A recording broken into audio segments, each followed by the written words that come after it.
Olá, eu sou Pedro Doria e esta é mais uma edição do Conversas com o Meio. Meu convidado essa semana é o cientista político Cláudio Couto. Ele já esteve aqui no início do ano passado e voltamos a conversar porque muita coisa está acontecendo simultaneamente no Brasil. Cláudio Couto é professor, é cientista político e professor da FGV São Paulo e é também âncora de um excelente programa no YouTube chamado Fora da Política Não Há Salvação. Programa no YouTube e também distribuído por todas as plataformas de podcast. Olha, se você gosta de política, eu assinaria ou no YouTube ou no podcast, porque são entrevistas semanais, um pouco aqui, como essa do Conversas com o Meio, só que um cientista político conversando com outros cientistas políticos. Não tem jornalista no papo. O Cláudio é um dos caras que mais compreende o jogo político brasileiro. E por isso que eu queria conversar com ele. Por quê? Temos generais ameaçando o golpe de Estado. Temos ameaça de reestruturação, reformação, refundação da Arena, que é o antigo partido de base dos militares durante a ditadura. Temos um movimento meio que extraordinário, né, por parte do PTB, do Roberto Jefferson, ele é o presidente mais bolsonarista dos partidos brasileiros, se aproximando do integralismo, que é o fascismo brasileiro, ao mesmo tempo que Bolsonaro, seus filhos e deputados bolsonaristas se encontram com a neta do ex-chanceler, do último chanceler do Terceiro Reich, quer dizer, literalmente uma política que os alemães consideram neonazista. A gente tem essas coisas todas extraordinárias acontecendo no Brasil e tem um monte de pergunta, né? Vem cá, tem chance de um golpe de Estado? Vem cá, Lula eleito, ele consegue governar um país dividido? Vem cá, quais são as chances dessa nova direita realmente refundar uma arena?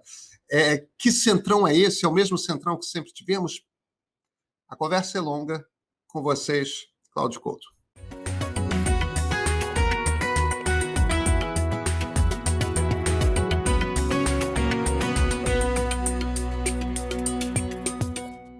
Cláudio Couto, bem-vindo novamente à nossa conversa e obrigado por ter aceito o convite. Eu que agradeço, Pedro. Prazer falar com você. Te acompanho aí por todas as mídias em que você entra. Então é muito bom conversar com você pessoalmente. Bem, então somos dois, né? Porque eu sou um ouvinte assíduo do Fora da Política Não Há Salvação, que é o seu podcast, o seu programa de YouTube. Então, e é um pouco por causa disso, Cláudio, eu queria que você me ajudasse a pensar o que diabos está acontecendo no Brasil. Porque a gente tem general falando de golpe de Estado, ameaçando concretamente, né? A gente tem a possibilidade aí de... A gente nunca sabe o quanto que isso é blefe ou não, mas temos a possibilidade da reconstrução da Arena, né? Com PP e DEM se juntando ao PSL. Nós temos esse cenário de uma terceira via que não consegue se formar. União, aparentemente, não há. A esquerda, por outro lado, tem dois candidatos. Um deles é o ex-presidente Lula e tem, evidentemente, o ex-ministro, ex-governador Ciro Gomes. Enfim, temos um cenário bastante confuso, né? Você acredita na possibilidade de um golpe de Estado que dê certo? Não. Eu acho que dê certo, não. Eu acredito na possibilidade de alguma tentativa nessa linha. Me parece que isso tem muito a ver com o perfil do presidente Bolsonaro, com o perfil de muitos que o cercam, acho que da maior parte daqueles que o cercam no seu núcleo duro, a gente pode assim dizer. Núcleo duro, eu quero me referir à sua família, aquele setor mais ideológico, que inclui também as Forças Armadas. A gente às vezes fala do núcleo ideológico do governo como se fosse um mundo à parte e todo o resto não fosse. Acho que existe muita gente ali que compartilha desse núcleo ideológico, embora quando a gente fala disso, está normalmente dizendo, bem, esse aí só está aí por causa das suas credenciais ideológicas por nenhuma outra razão. Acho que os militares têm outra razão, que é justamente o fato de serem militares, e a gente tem visto que vários deles compartilham dessa mesma perspectiva autoritária do presidente, e esse episódio recente do general Braga Neto, mandando um recado, né? Depois ele nega que mandou o recado porque não usa intermediários, mas não negou o conteúdo do recado de maneira mais clara, mas enfim, mandou um recado sobre a questão do voto impresso, senão não tem eleições, isso já é uma sinalização de ou fazem o que a gente quer ou haverá um golpe. Então, acho que vontade existe. Condições objetivas, eu acho que faltam. E faltam por quê? Porque nós não temos, como tivemos, por exemplo, em 64, uma ampla parte do empresariado a favor de uma ruptura institucional, isso havia lá em 64, amplos setores na sociedade civil, a gente também não vê isso hoje, né? Nós não vemos também na classe política uma disposição a esse tipo de ruptura, isso havia em 64 também. Basta lembrar que a presidência foi declarada vaga pelo Auro Moro Andrade de maneira muito clara, que depois chama lá o Castelo Branco para posse, o recebe muito bem, ou seja, havia na própria presidência da Câmara dos Deputados naquele momento uma disposição a isso, em boa parte da classe política. Acho que nenhuma dessas condições está presente hoje. E ainda, claro, não posso deixar de falar isso, a questão internacional. O Brasil, naquele momento, tinha, como nos Estados Unidos, um país interessado na ruptura institucional. Né? Por quê? Porque via em João Goulart uma ameaça, né, nos políticos de esquerda que o cercavam, nos seus laços com os sindicatos, né, com movimentos camponês, tudo isso era percebido como uma ameaça. Não é agora. Né? Então, eu imagino que uma tentativa de golpe jogaria esse governo num tal isolamento que ele, mesmo que viesse a ocorrer, provavelmente não se manteria. Eu acho que essa é a questão. E creio que existe resistência por uma série de frentes internamente a que isso ocorra. E a própria resposta que o presidente da Câmara, o Arthur Lira, teria dado ao general Braga Neto, por meio do presidente Bolsonaro, dizendo que não compactuaria com nenhum tipo de ruptura institucional, é mais um reforço nessa linha. Se o próprio Centrão, né, possível arenão, aí, se essa fusão com o DEM, com o PSL, que eu também acho improvável, mas enfim, depois a gente fala disso. Se esse partido não está disposto a encampar uma aventura desse tipo, é mais um motivo, porque é o único partido, digamos, que está com o presidente com tudo, e que é um partido de tamanho significativo. O outro seria o PTB, do Roberto Jefferson, que anda um tanto quanto alucinado ultimamente, mas o PTB é um partido hoje muito pequeno, não representa grande coisa, e tem, inclusive, perdido força nos estados, por conta, inclusive, dessa conduta do Roberto Jefferson, ultra-sectária, ultra-radical. Então, eu acho que o Bolsonaro e os seus generais ali ficariam sozinhos nesse tipo de aventura. Pois é, você estava citando as condições clássicas para um rompimento institucional, para um golpe de Estado clássico, e ainda tem a questão da imprensa, né? A imprensa amplamente... que 64 apoiou... Não, e por favor, discorde de mim. Não discordo, concordo completamente. Eu que me esqueci de mencionar esse caso. Os editoriais, no dia seguinte ao golpe, eram francamente favoráveis lá em 64. Enquanto que os editoriais de todos os jornais agora estão pedindo o impeachment do presidente, né? Exato. É diametralmente oposta. É uma situação completamente diferente em todos os setores da sociedade. Sim. Eu queria falar um pouco de Centrão, sim. Uhum. Mas antes da gente entrar na possibilidade do Arenão, nossa homenagem ao Zé Roberto de Toledo, né? Que usa no Foro de Teresina esse termo direto, embora ele se use se referindo ao Centrão geral, né? Sim. Antes da gente falar de fusão ou não dos partidos, esse Centrão é diferente dos outros centrões, não é? O que eu quero dizer com isso?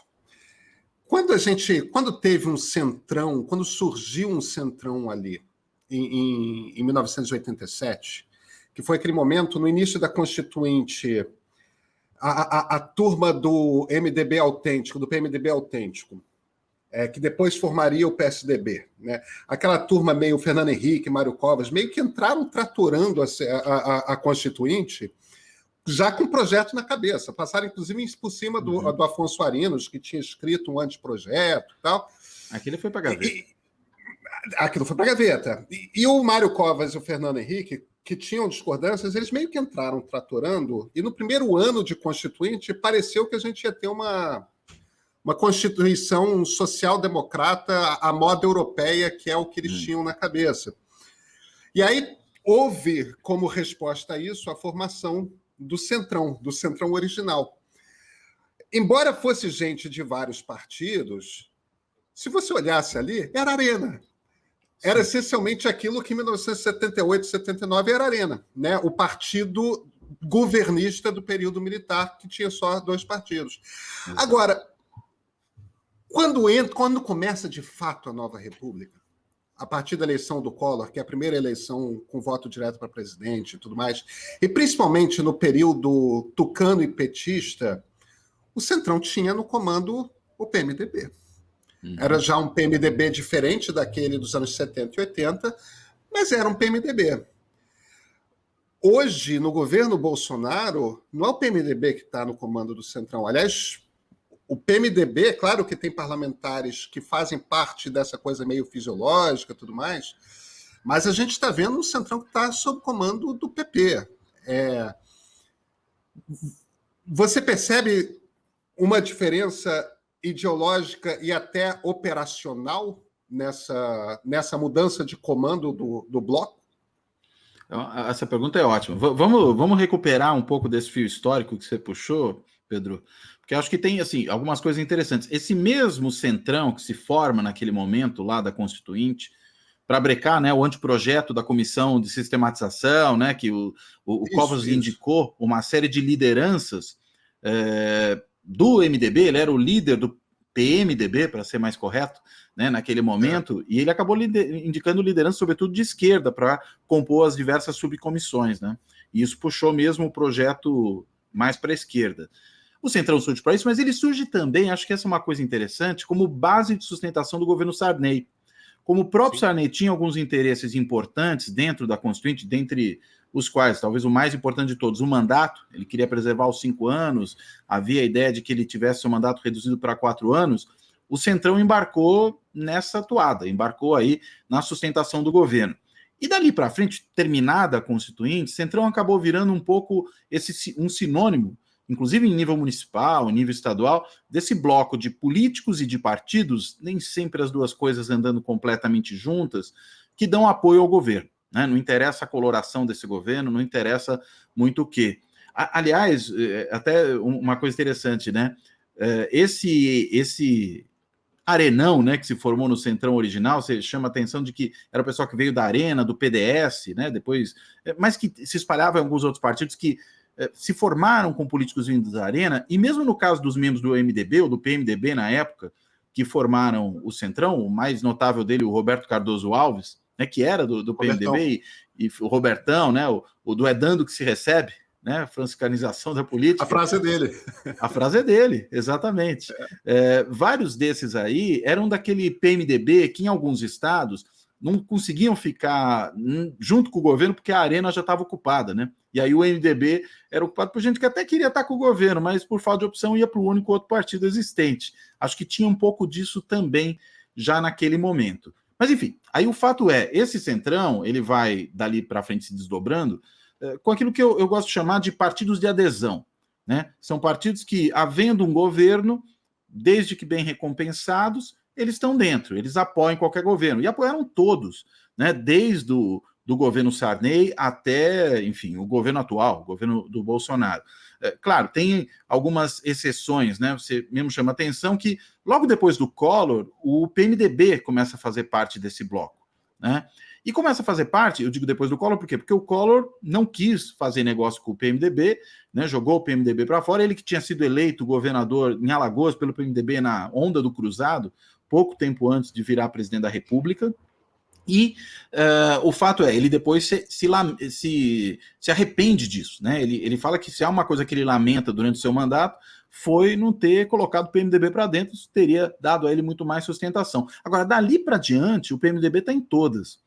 Né? E o PMDB talvez tenha sido, durante a maior parte do tempo, o grande partido de adesão, né? O grande partido símbolo do Centrão. Tanto que o Marcos Nobre, às vezes, fala em PMDBização da política, quando ele pensa também nessa lógica da política fisiológica. O PMDB virou a metonímia, né, dessa forma de fazer política no Brasil. Mas ele não estava sozinho. Acho que o que ele tinha eram duas coisas. Primeiro, o tamanho.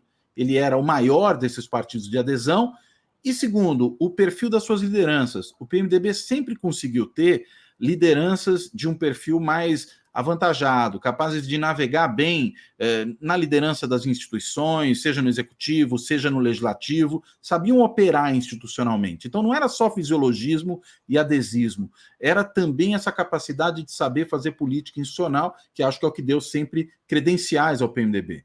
Tanto que eu entendo que o Eduardo Cunha, né, que, enfim, depois a gente sabe o fim que teve, ele já não era exatamente esse modelo de PMDBista que manejava bem as instituições. Renan Calheiros é isso. Sarney, embora tenha vindo lá do velho PDS, foi presidente do partido, passou, não podia ir para o PFL, porque na época as regras eleitorais não permitiam, né, que ele fosse para um outro partido, o PFL só vai surgir depois, entra no PMDB, depois fica, mas o Sarney também tem esse traquejo institucional.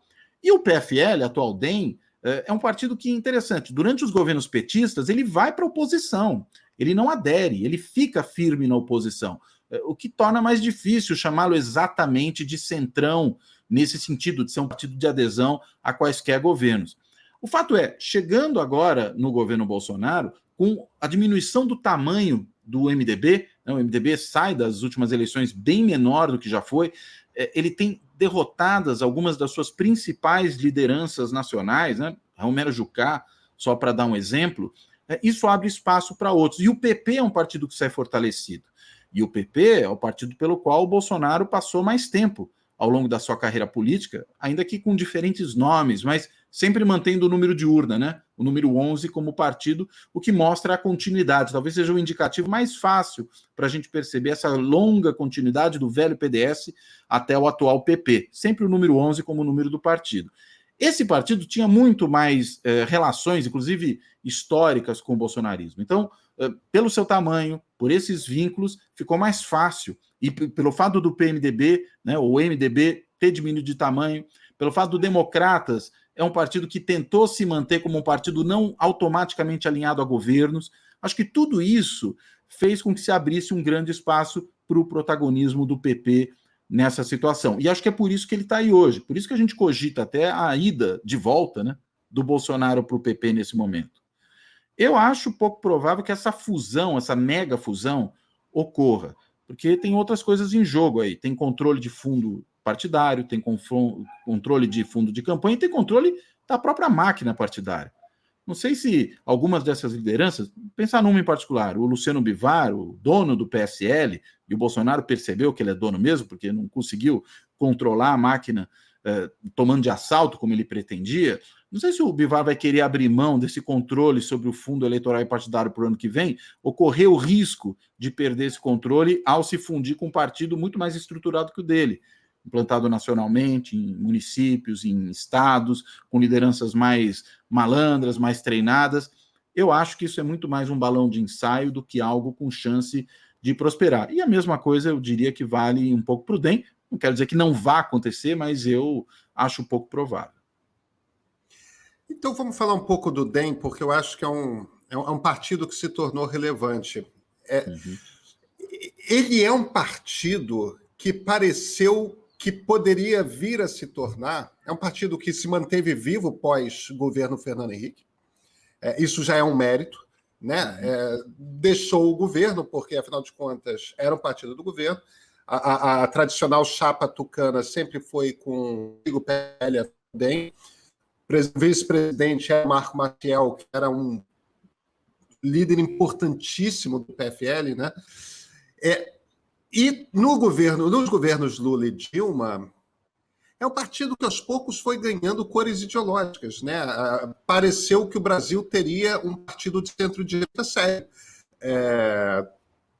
liberal conservador, não sei exatamente como que a gente classificaria, mas alguma coisa assim, eu usaria. Cláudio, que movimento desastrado o do Antônio Carlos Magalhães Neto na briga com Rodrigo Maia. Ele esfacelou o partido ao apoiar o Arthur Lira e trair o Maia. Quer dizer, era um partido que tinha 2 jovens líderes nacionais com possibilidade de crescimento. Como é que você lê essa... A impressão que eu tenho é que o ACM Neto destruiu o partido num gesto só. Eu concordo completamente com você. Enquanto você estava falando, antes de você mencionar essa coisa da desastrada, eu pensava, bem, políticos erram, né? E acho que o ACM Neto errou, mas errou muito feio nessa história, né? E por que isso? Porque o DEM, é interessante, isso que você apontou é perfeitamente correto para descrever o que aconteceu. O DEM sobreviveu bem durante os governos petistas, diminuiu de tamanho, mas manteve uma coesão bastante razoável, manteve a identidade. Era um partido com espinha dorsal, como também era o PSDB, em boa medida, fora do governo, né? Os três maiores partidos mais vertebrados desse ponto de vista, do ponto de vista de ter um programa para o país, de ter até condição de lançar eventualmente um candidato presidencial com identidade, eram esses, né? E aí a gente viu o seguinte, que ele chega na eleição municipal de 2020 muito bem, tanto que sai com um número de prefeitos bem aumentado em relação ao que ele tinha antes. O ACM Neto nada de braçada na eleição do seu sucessor em Salvador, sai como uma grande figura nacional daquela campanha, ainda mais pelo desempenho que não é só dele em Salvador, mas do seu partido nacionalmente. Tem o presidente da Câmara, que tinha um papel importante nacional de ser um contraponto ao Bolsonaro, acho que isso também lhe credenciava muito bem. Elege o prefeito do Rio, né? O pai se elege o prefeito do Rio no DEM, ou seja, o partido estava muito bem naquele momento. O que caberia fazer ali? Manter a coesão do partido para o partido ir fortalecido para as disputas futuras. E ele faz exatamente o contrário, né? Ele parece que só olhou o curtíssimo prazo, né? Ao fazer essa aliança com o Lira e, consequentemente, com o governo Bolsonaro, se alinhar ao Bolsonaro, rifar o presidente da Câmara, que era o seu aliado dentro do partido, e que era, como ele, uma jovem liderança com imenso potencial de crescimento político, e devastou o partido. Ele pôs a perder, eu diria, todo o processo de dura sobrevivência que o PFL DEM teve desde o começo dos governos petistas, e mais, esse sucesso muito importante que foi a vitória do partido em termos nacionais nas eleições municipais de 2020. Pôs tudo isso a perder, e acho que pôs tudo a perder por um cálculo equivocadíssimo, né? Um cálculo de curtíssimo prazo, talvez percebendo no Maia mais um adversário do que um aliado dentro do partido, e aí, consequentemente, foi para esse tipo de conflito,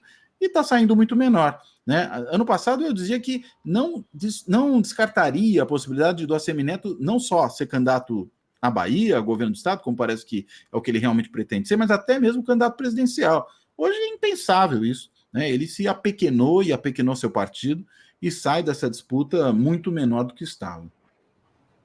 Pois é. E Jair Bolsonaro, hein? Duas coisas chamam a atenção. Primeiro, eu não lembro... Eu teria que conferir os números, mas eu tenho a impressão que nenhum dos presidentes da República, da nova República, com exceção talvez do Collor, com exceção evidente do Collor, chegou ao terceiro ano de mandato, do primeiro mandato, com uma popularidade abaixo dos 30%. Bolsonaro mais próximo dos 20% do que dos 30%. Sim, acho que está correto. Agora, é isso mesmo. Agora, ao mesmo tempo, Cláudio, para o desastre...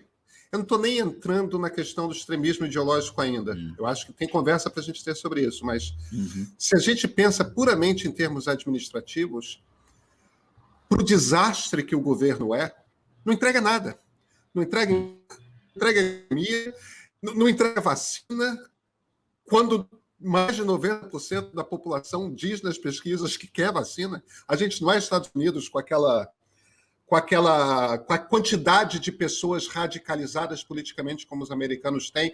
Nós temos pessoas radicalizadas politicamente, mas não no mesmo nível. As pessoas querem vacina no Brasil. O governo, para o nível de incapacidade de entregas, que é uma coisa que isso o eleitor certamente percebe, não te parece incrível o nível de popularidade que o governo tem?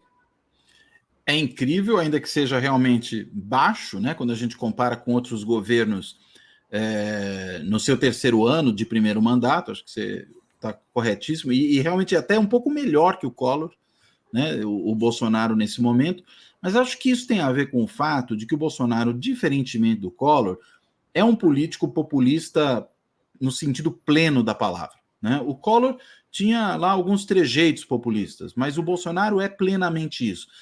Atua por cima da estrutura institucional, produz uma polarização radicalizada da sociedade. Quem não está com ele é inimigo da pátria, é um inimigo dos interesses nacionais, é alguém que precisa ser extirpado da vida política. É nesse registro que ele opera. E ele acaba, e acho que isso explica um pouco essa sustentação ali acima de 1/4, agora já um pouquinho abaixo de 1/4 da população que ou considera o governo ótimo, bom, ou até um pouquinho mais que aprova o governo, aí depende, claro, de qual instituto de pesquisa a gente considera, sempre tem alguma pequena variação, mas o fato é, o Bolsonaro, ele consegue manter essa adesão muito pela questão identitária. Há uma grande parcela da população brasileira que se identifica com o Bolsonaro nas suas crenças, nos seus valores, na sua maneira de perceber a realidade política, no seu autoritarismo. O bolsonarismo, desse ponto de vista, é um fenômeno com raízes muito mais profundas na sociedade. E tem estudos aí que olham para outros governos populistas mundo afora e indicam que esses governos tendem a preservar uma popularidade mínima maior ao longo do tempo. Eles perdem, digamos, o teto, mas eles preservam o piso. E o Bolsonaro, desse ponto de vista, se encaixa exatamente dentro desse modelo, né? Que quando foi elaborado não levava em consideração ainda o governo Bolsonaro. Depois tem um estudo, eu posso passar a referência aí. Mas o fato é, o Bolsonaro se encaixa nisso. Eu acho que é por isso que ele preserva essa força, ele preserva essa capacidade de resistir apesar de tudo. Porque para essa parcela do eleitorado importa menos a performance do governo nas políticas públicas, o quanto ele entrega em termos de crescimento econômico, o quanto ele entrega em termos de políticas sociais, e no caso notável agora na política de saúde. O que interessa mais para esse setor do eleitorado é o quanto o Bolsonaro e o bolsonarismo como movimento representam essa visão de mundo desses setores. Porque aí gera identidade, gera esse tipo de satisfação. E aí as pessoas vão com ele até o precipício se for necessário, né? E eu acho que é por isso que ele preserva esse apoio ainda significativo. A questão, claro, é ver como ele chega nas eleições de 2022, até que ponto ele preserva, qual é o núcleo duro realmente que ele é capaz de preservar, e se ele vai ter que chegar no núcleo duro ou vai ter uma gordurinha em relação a esse núcleo duro. Falo núcleo duro porque o Datafolha calcula ali uma coisa em torno de 12% a 15%, né, que seria o cerne do bolsonarista, apesar de qualquer coisa. A questão é, ele pode ter esse cerne e pode ter um pouquinho mais de gente que, por rechaço a outras opções, vai com ele, apesar de tudo também, ainda que não o apoie sob qualquer circunstância. Então, eu acho que é isso que explica essa situação, é isso que torna ainda o Bolsonaro um candidato com potencial para a eleição do ano que vem, com potencial de ir para o segundo turno, com potencial ainda competitivo, e diminui muito o espaço para a chamada terceira via, né? Acho que a terceira via tem poucas chances de crescer, enquanto esse campo da direita, que vai da extrema direita do Bolsonaro até uma direita, digamos, não necessariamente extremista, mas que anda com ele até esse momento, enquanto o Bolsonaro ocupar esse espaço, fica muito difícil crescer uma candidatura alternativa dele e a do Lula, com a qual ele polariza, embora o Lula não seja um político extremista, está no campo, diria, da esquerda clássica, social-democrata, socialista europeia. Então vamos falar do radicalismo, que eu acho que aí sim da questão ideológica. Cláudio, eu pessoalmente eu resisti muito a chamar o Bolsonaro de fascista. Eu literalmente precisei escrever um livro sobre isso para me convencer de que... E era mesmo, né? De que era mesmo. Porque agora tem um motivo para isso, que é o fascismo... Por conta da tragédia que foi a Segunda Guerra Mundial e que foi o Terceiro Reich, com o Holocausto e outros genocídios, né? Porque não foi só o do povo judeu. É um pouco como se nazismo e fascismo tivessem se tornado, até mais do que stalinismo, embora me pareça que sejam de formas distintas, coisas tão terríveis quanto uma ou outra, mas nazismo e fascismo ganharam uma certa aura por conta da história do século XX de... isso aqui é o mal encarnado, isso aqui é o lugar em que a gente não toca, isso aqui a gente não toca mais. Esse tipo de lógica política, essa maneira de pensar, isso aqui... Aí fica só aquelas coisas, Ku Klux Klan nos Estados Unidos, os carecas... os skinheads na Alemanha, mas é coisa pequenininha, né? São grupos radicalizados, em geral jovens. E, de repente, a gente tem, não só no Brasil, mas incluindo no Brasil, a formação de grupos neofascistas politicamente, de fato, tanto nos ritos, né, da coisa do barato com uniforme, culto à arma, e literalmente uma política de culto à morte, né, que é uma coisa que está na essência do fascismo, é o barato de destruir as instituições, metaforicamente, né, o país, metaforicamente, destruir qualquer coisa que venha do liberalismo clássico. Aí eu estou mais me referindo ao século XVIII, os iluministas, né? Divisão de 3 poderes, partidos políticos organizados, um estado de leis em que todos são iguais perante a lei, não importa o que, tal. Aí a gente tem um fascismo. No início ainda tinha polêmica, tudo mais. Nessa última semana, Cláudio, Roberto Jefferson, que dos presidentes de partido é nitidamente o mais bolsonarista, traz a turma do movimento integralista para dentro, oferece candidatura para eles. Tipo, os integralistas, se a gente não pode chamar integralista de fascista, o que a gente pode chamar de fascista no Brasil? No né? Brasil, eles são eles. E os deputados bolsonaristas todos e o próprio Bolsonaro recebem a neta do último chanceler do Terceiro Reich, que é de um partido de extrema-direita que os alemães consideram nazista. Sim. Quer dizer, é quase como se nessa última semana as últimas máscaras caíssem e eles não tivessem mais vergonha de assumirem ser fascistas. E ainda assim existe como... Você consegue explicar um fenômeno maluco desses? Porque me parece muito maluco que isso tenha se tornado aceitável. Pois é. Não, eu acho, enfim, que tem a ver com aquilo que eu mencionava antes, essa questão muito mais identitária e afetiva que leva as pessoas a apoiar o Bolsonaro. Acho que um dos elementos, para mim, cruciais para definir o fascismo do bolsonarismo e por que o bolsonarismo é um fascismo, sempre foi, né? Pelo menos a postura do Bolsonaro, é o seu irracionalismo de base, né?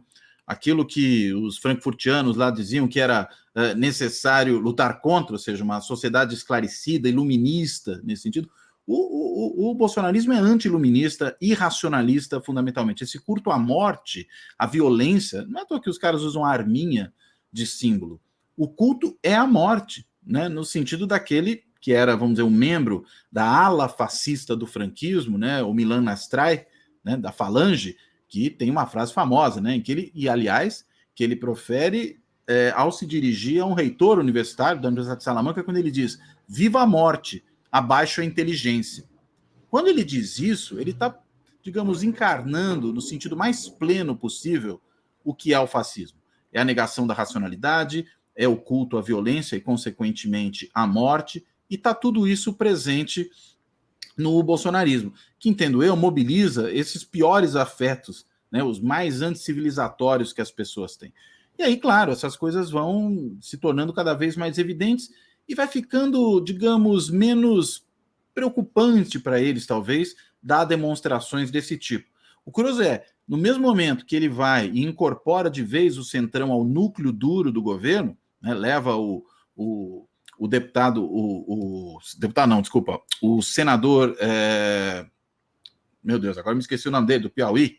Ciro Nogueira. Ciro Nogueira, obrigado, né, para a Casa Civil, né, no momento que ele faz isso, e o Centrão pode ter vários defeitos, mas não dá para dizer que são partidos fascistas ou alguma coisa desse tipo, ele vai dar esses outros sinais, né, se reúne com essa deputada neonazista alemã, e como você falou, inclusive com, digamos, laços de sangue com o Terceiro Reich, no sentido pleno da palavra, seu filho se reúne, a deputada, talvez uma das mais representativas do partido na Câmara, presidente da CCJ, Bia Kicis, se reúne com ela também, e o Roberto Jefferson, né, dá esses outros sinais, né? Inclusive, nessa semana também que passou, ele faz um vídeo segurando 2 pistolas, dizendo que, enfim, vai por tudo ou nada, sinalizando nessa linha. Essa estética, inclusive, cafona ao mesmo tempo, mas violenta que esse pessoal usa é mais uma coisa que, de alguma forma, se coaduna com o fascismo. Embora o fascismo original tinha até uma preocupação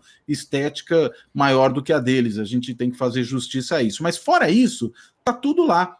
Tá tudo ali. E, claro, nos devidos contornos que o contexto brasileiro e atual dá à coisa. Né? A gente não está falando da Itália dos anos 20, da Alemanha dos anos 20, 30. Nós estamos falando do Brasil no começo do século XXI, com todas as suas características. Né? Um país miscigenado, e aí é mais difícil assumir de maneira aberta o racismo, embora quando a gente recapitula posições do Bolsonaro no passado, até nisso ele já flertou com posições típicas, né, desse racismo presente em alguns dos fascismos.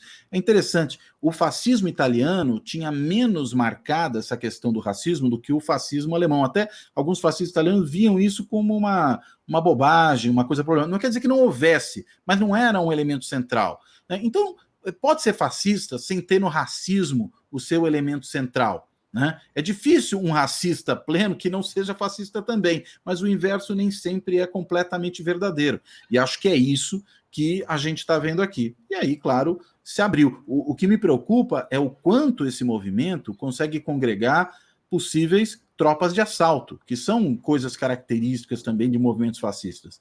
Banda podre das polícias militares estaduais, grupos armados, civis que existem pelo país e que o bolsonarismo contribuiu para armar ainda mais ao fazer o liberou geral de armas e munições. E a gente vê que em algumas organizações da sociedade, clubes de tiro e de caçadores, por exemplo, existem núcleos bolsonaristas que já tinham armas, sabem usá-las, né, que apoiam o bolsonarismo e já deram diversas manifestações nessa linha e que também são potencialmente mobilizáveis por esse governo desse perfil. Então, o fascismo, se ficar só no Bolsonaro e na sua família, não seria preocupante. O problema é quando ele se torna um movimento que tem uma série de articulações nessas forças de segurança, nos grupos armados, nas próprias forças armadas, porque esse núcleo duro militar que está em torno do governo está comprando esse pacote. Veja você, justamente as nossas forças armadas, que depois da Guerra do Paraguai, o envolvimento mais importante que tiveram com o conflito armado foi contra o fascismo. E agora estão aí abraçados com um político de perfil fascista. É realmente algo não só preocupante, como eu diria, surpreendente no certo sentido. Pois é, deixa eu pegar esse gancho, porque essa era justamente a minha próxima pergunta. É espantoso o envolvimento, principalmente do Exército, porque mesmo quando você vai para os anos 30, existiam militares integralistas, existiam militares fascistas, quase todos na Marinha. Não era no Mas Exército. Antes da Segunda Guerra, né? Antes da Segunda Guerra, estou falando de década de 30. Não, com toda certeza. Não, com toda certeza, com toda certeza. Antes de o fascismo mostrar sua cara no pior sentido. Pessoas como Olímpio de Mourão Filho, que foi um cara importante quando capitão no movimento integralista, autor do Plano Cohen, que é um marco ali do movimento integralista, e que foi o cara que botou as tropas na rua primeiro, em 1964, já general. O Olímpio de Mourão Filho, que nada tem a ver com o vice-presidente Hamilton Mourão, era uma figura rara de um militar do Exército envolvido com o movimento integralista. Em geral, os integralistas, os fascistas brasileiros nas Forças Armadas vinham da Marinha, que tinha uma coisa meio aristocrática, tinha uma coisa meio de se verem como superiores num país de inferiores. O Exército não tinha isso. A raiz positivista do Exército, me parece, até aponta para outras formas de reacionarismo. Sim, e de autoritarismo. E de autoritarismo, com toda certeza. Mas não essa coisa... Fascista. Não essa coisa, há pessoas superiores e pessoas inferiores. Não esse culto à morte. É claro que tem tortura na ditadura militar, é claro que tem, mas o discurso de Brasil ideal das Forças Armadas é uma coisa de um Brasil grande, não uma coisa de... O que aconteceu O que aconteceu que parece um processo de decadência das lideranças militares que eu acho que não estava no radar, né? Eu concordo com você. Acho que é uma decadência mesmo, né? Acho que, enfim, isso tem a ver com uma série de coisas, creio eu. Tem a ver com o fato de que nós não completamos a nossa transição para a democracia dentro de certas estruturas institucionais. Dentre elas, a das Forças Armadas, mas também a das polícias militares, né? Acho que são duas organizações que não conseguiram completar essa transição. As Forças Armadas, a gente até tinha a impressão de que isso tinha avançado mais do que nas PMs. Está ficando claro que não, pelo tipo de formação, pela mentalidade que esses indivíduos têm. Acho que a gente não pode generalizar, não imagino que todos ali compartilhem dessa perspectiva, mas o fato dela existir, dela estar ali dentro e dela ter um núcleo importante de militares que acompanham o Bolsonaro nesse tipo de modo de ver as coisas, de maneira de lidar com a política, inclusive de querer entrar na política tão ativamente dessa forma, eu entendo que tudo isso tem a ver realmente com um processo de piora da qualidade dos quadros dessas Forças Armadas em comparação àquilo que havia, por exemplo, em 64, que a gente podia falar de uma Sorbonne militar, né, o grupo castelista. Parece que só sobrou o pessoal da turma do Costa e Silva, né, que está aí até hoje. Inclusive, o Augusto Heleno, de certa maneira, vem dessa cepa, né? E está ali, e pelo jeito o Braga Neto também.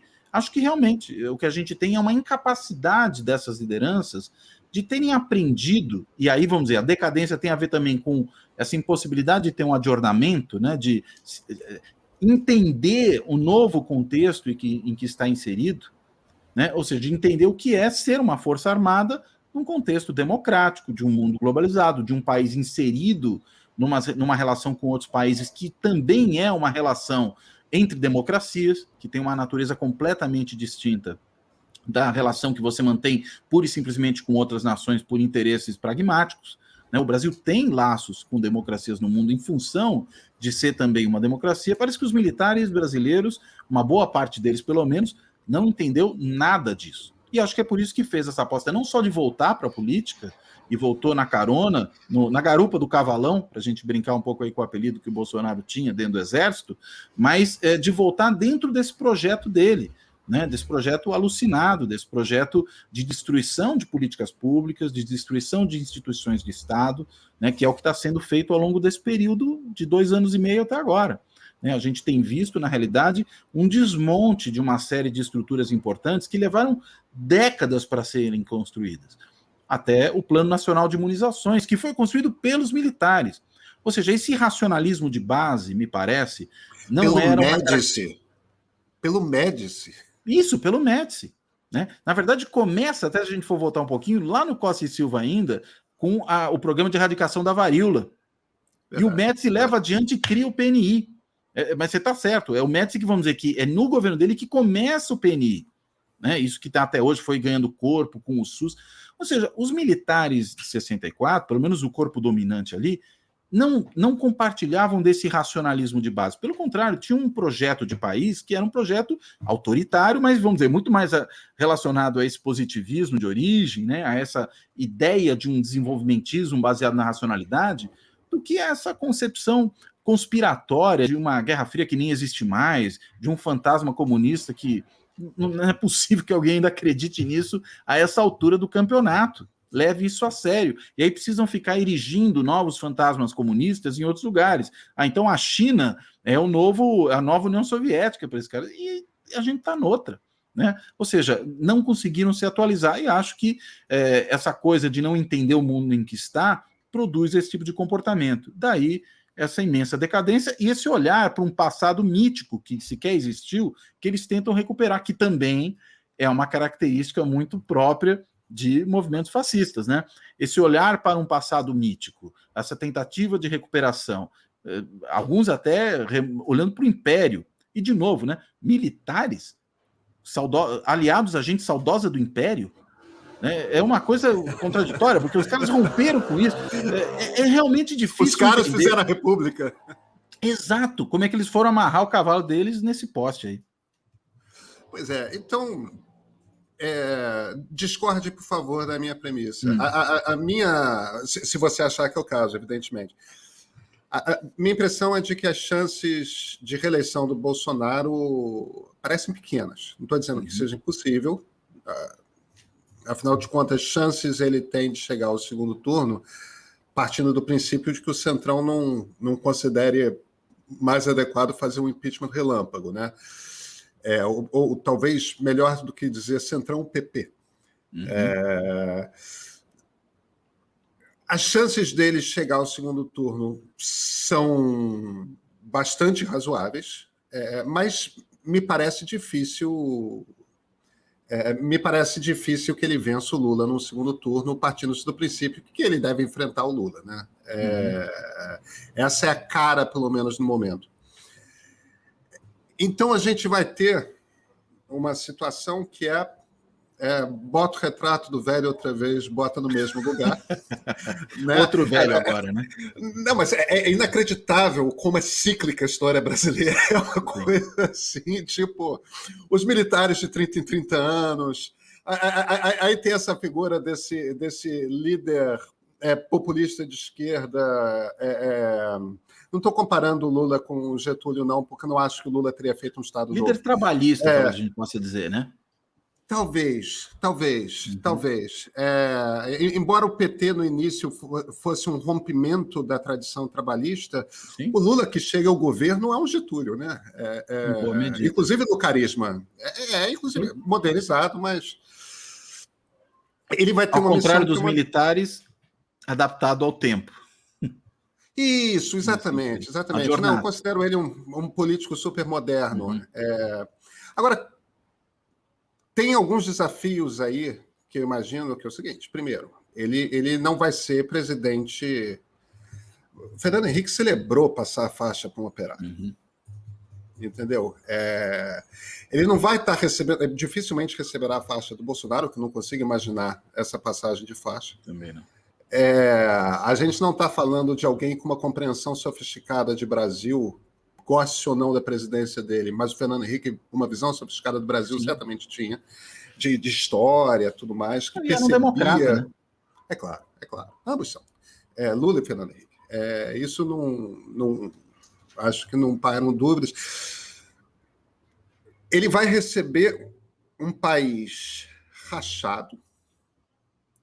Lula contribuiu para rachar, porque no momento em que houve o declínio de popularidade do PT, na eleição de 2014, ele partiu para uma campanha eleitoral em que ele fez um discurso populista ao extremo, no sentido de somos nós contra eles, aquela coisa do demônio branco de olhos azuis e tudo mais. Não estou dizendo que os tucanos tenham feito muito melhor, não, porque o Aécio também aprontou muito naquela eleição. Mas parte da radicalização do Brasil começa ali em 2013, 2014. Dessa polarização mais exacerbada. E uma quantidade grande de brasileiros, pelo menos um terço de brasileiros, e não necessariamente bolsonaristas, vai odiar ter Lula na presidência. Vai achar terrível ter Lula na presidência. Isso não é o Lula de 2002. O Lula foi celebrado quando ele foi eleito presidente em 2002.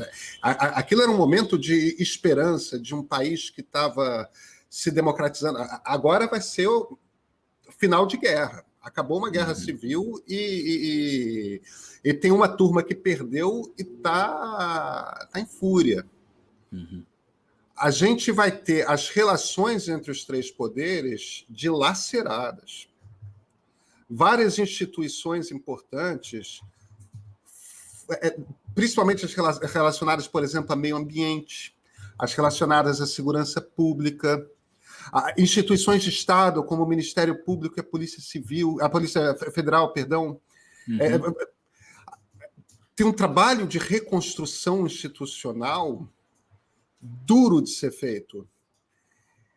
E, principalmente, Cláudio, o que talvez seja a tarefa mais difícil é como o Golbery e o Geisel planejaram nos anos 70, quando ainda estavam bem, o processo de abertura, eles conseguiram controlar como foi feita a lei de anistia e os militares limparam a própria barra.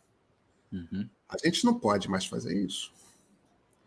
Porque 30 anos depois, 40 anos depois, a gente olha e descobre que a gente continua formando os generais de 4 estrelas que são capazes de ameaçar golpes de Estado. Sim. Não pode. Quer dizer, você vai ter que... É uma tarefa dura para o Lula, hein? É dura, eu acho que ele vai ter que se reinventar em um certo sentido, não porque ele não poderia fazer um governo parecido com o que foi o seu primeiro governo, não é nem essa a questão, mas acho que ele vai ter que se reinventar para tentar restabelecer pontes, diálogos com esses setores que hoje vão ficar enfurecidos com uma eventual vitória dele. Acho que essa é uma questão fundamental. Acho que esse discurso aí, digamos, das elites contra nós, esse tipo de coisa que o Lula adotou durante seu mandato, isso realmente teve um peso. Ainda que eu veja uma diferença importante entre a maneira como isso era posto lá e a maneira como é posto hoje, por exemplo, pelo Bolsonaro. Acho que aquele era um discurso de polarização, de antagonismo, tipo, nós fazemos coisas que as elites nunca fizeram, nunca antes na história desse país se deu tanta atenção aos pobres, blá blá, mas não era um discurso de extermínio, ou seja, esses caras têm que ser extirpados. Né? O nós contra eles do Bolsonaro é de extirpação do adversário, que é transformado em inimigo. Acho que tem uma diferença de grau aí que é importante, mas o importante não é tanto isso, mas é como isso foi lido naquele momento. Foi lido como um antagonismo dilacerante, e de fato ele se produziu. Né? Se produziu, levou a esse cenário que a gente enxerga hoje. Ele vai ter que, de alguma maneira, tentar reverter essa percepção de que alguém que apostava nesse tipo de antagonismo. Se ele seguir a linha do que foi o seu primeiro discurso, logo que tem, digamos, restaurados plenamente os seus direitos, né, aquele discurso lá no Sindicato dos Metalúrgicos de São Bernardo, quando ele diz que vai falar com os empresários, que quer falar com os outros partidos, né, e por aí vai, eu acho que esse é um sinal positivo de que ele pode realmente recuperar essa capacidade de estabelecer esses diálogos. Né? Pelo que ele tem sinalizado até agora, inclusive evitando entrar em certas brigas até com o Ciro Gomes, que o tem atacado diuturnamente, me parece que é um pouco essa atuada. Não é necessariamente o Lulinha Paz e Amor de 2002, que era diferente daquele Lula mais radical, né, mais, digamos, antissistema num certo sentido, muito diferente de novo do atual, que a gente teve, por exemplo, em 89, né, que ainda tinha resquícios disso em 94, em 98. Né? Eu acho que é um Lula que teria que se colocar como um reconstrutor nacional, porque o país vai sair desse governo devastado. Né? Você apontou isso, né? As relações entre poderes dilaceradas, o meio ambiente dilacerado, a nossa política externa destruída. A gente vai ter também uma série de políticas de Estado, né? Políticas de mais longo curso que foram desmontadas, política na área de cultura, de meio ambiente, política na área de saúde, até o Plano Nacional de Imunizações, os caras conseguiram estragar, a gente já falou um pouco disso. Enfim, tem aí aparelhamento da Polícia Federal, desmonte do IBAMA, né? É tanta coisa, né? Toda aquela estrutura de conselhos que permitiam uma entrada de organizações da sociedade civil dentro do Estado para, digamos, informar o Estado com certas demandas que os partidos muitas vezes não levam da mesma maneira. Tudo isso foi desmontado. Então, o próximo governo tem que ser um governo de reconstrução nacional, não só dessas pontes com diferentes setores, mas também na máquina governamental. Eu acho que a reinvenção do Lula, no meu entendimento, se ele vier realmente a ser eleito, e hoje é o cenário mais provável, é uma reinvenção que passa por se apresentar como esse reconstrutor, como um pacificador em boa medida. Getúlio, quando volta em 1950, não era exatamente esse pacificador, né? Lula precisaria ser agora. Não acho que a gente tem uma situação em todo comparável àquela, acho que também há diferenças importantes, e acho que um elemento adicional, né? Os militares que torcem o nariz para o Lula, isso já ficou evidenciado em uma série de situações, vão sair desta situação agora, desse governo, me parece, muito mais desacreditados que saíram lá atrás, em 1985.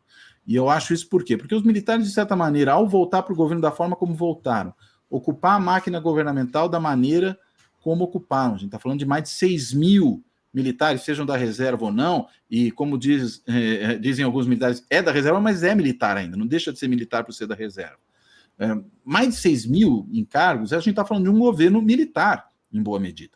Um governo que, digamos, não tem... Se a gente falava de um governo petista ou de um governo tucano, em função da presença de membros desses partidos em uma série de cargos, o que a gente vai falar de um governo em que, na realidade, a grande ocupação de cargos se dá por membros do partido militar, como alguns o chamam?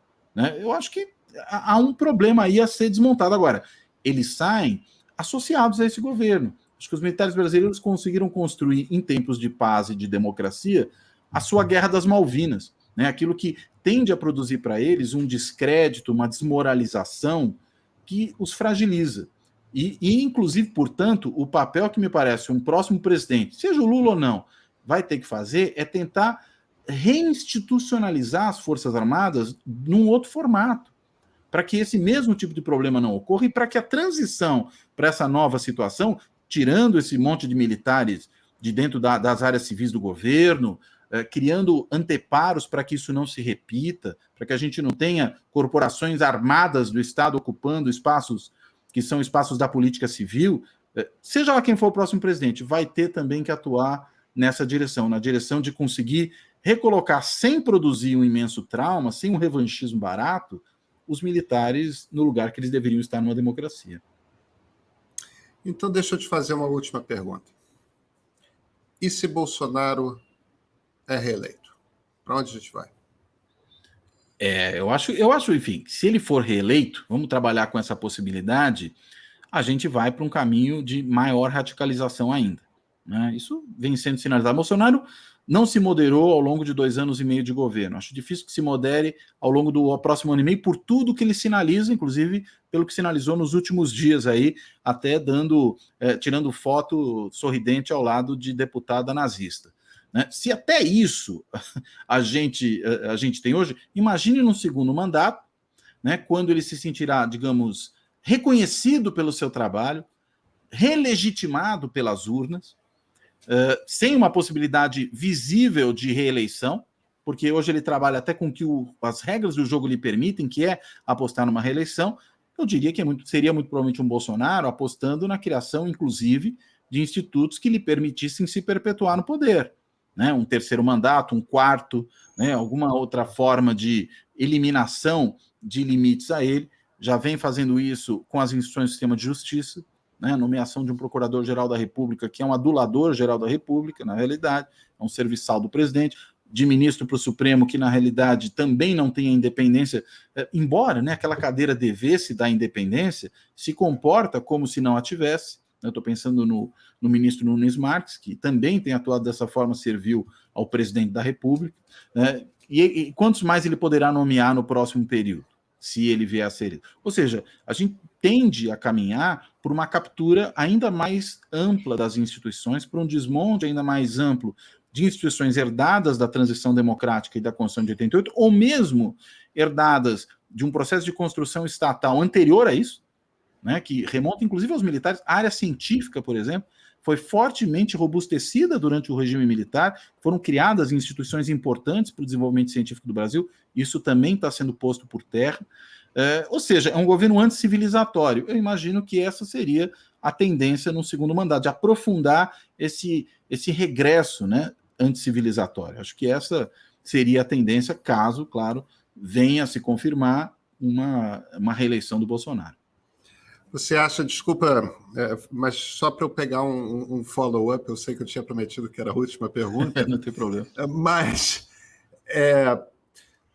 você acredita que ele pode chegar a um ponto de desmonte da democracia e instauração de algo como aquilo que eles chamam de democracia iliberal, modelo Orbán, Erdogan ou mesmo Putin? Eu acho que no segundo mandato ele tenderia a caminhar nessa direção, sim. Né? Ele, pelo menos, procuraria caminhar nessa direção. Se ele iria conseguir, enfim, a gente não tem a bola de cristal. Acho que tem uma série de elementos que tornam o Brasil muito complexo e que dificultam isso. Né? Não que a Rússia não seja um país complexo, mas tem um legado autoritário secular aí. Né? Nunca foi uma democracia. Né? Nunca. E isso, evidentemente, tem peso no funcionamento do Estado. Né? O caso da Hungria, a gente está falando de um país muito menor, apesar da pressão que a União Europeia coloca ali, mesma coisa a Polônia, embora ainda num estágio anterior ao da Hungria, em termos de deterioração democrática. Agora, acho que o Bolsonaro caminharia nessa direção, mas onde ele esbarraria? Em governos estaduais, e eu imagino que a resultado das eleições estaduais ano que vem tende a ser pior para o Bolsonaro do que foi há 4 anos, ou na eleição de 4 anos antes, né? E aí, consequentemente, haverá mais resistência. Precisa ver como vai ser a eleição para o Congresso. Também imagino que a onda bolsonarista que elegeu senadores e deputados também não tende a se repetir pelo que a gente tem observado do clima político, das articulações partidárias. Não há aí uma base para isso. Uma eleição majoritária meio sozinha até pode gerar. Agora, aquela onda, vamos mudar tudo com o mito, com o Bolsonaro, passou essa onda. Então, mesmo que ele venha a ter sucesso numa eventual reeleição, ele não viria com o pacote todo que levou para o primeiro mandato, mas que até por ser um primeiro mandato, talvez não lhe dê tantas condições assim de avançar. Ele avançaria no segundo, mas se continuasse ampliando seu poder. Eu acho que a tendência é uma redução desse poder. Ou seja, eu acho pouco provável que ele tenha forças para isso. Agora, o que eu não acho improvável é que ele não vá, inclusive antes da eleição, tentar alguma coisa. Ou após a eleição, antes da posse de quem vier a ser eleito em 2022. Meu receio é muito mais aí, é nesse momento, né? Como é que o Bolsonaro e o bolsonarismo, entendido como um movimento que se espalha para outros setores da sociedade, como é que eles vão reagir ao processo político democrático normal? Acho que eles tendem a reagir muito mal, né? Claro que aí, de novo, vai depender também do quão frágeis ou não saírem desse processo eleitoral. Se saírem muito fragilizados, uma derrota acachapante diminui o ímpeto, diminui inclusive a legitimidade que poderia ser invocada para algum tipo de reação, né? Se for uma eleição muito parelha, acho que vão para a briga de fato, né? E aí eu acho que a gente corre o risco de ter, não uma ruptura institucional no sentido próprio, mas talvez uma violência política muito grande, que é uma situação diferente, mas que eu não acho que está fora do horizonte. E eu acho que essa talvez seja a situação de maior risco que nós vivamos hoje, pelas características do que é esse tipo de movimento. Cláudio Couto, muito obrigado pela conversa. Obrigado, Pedro. Prazer falar com você.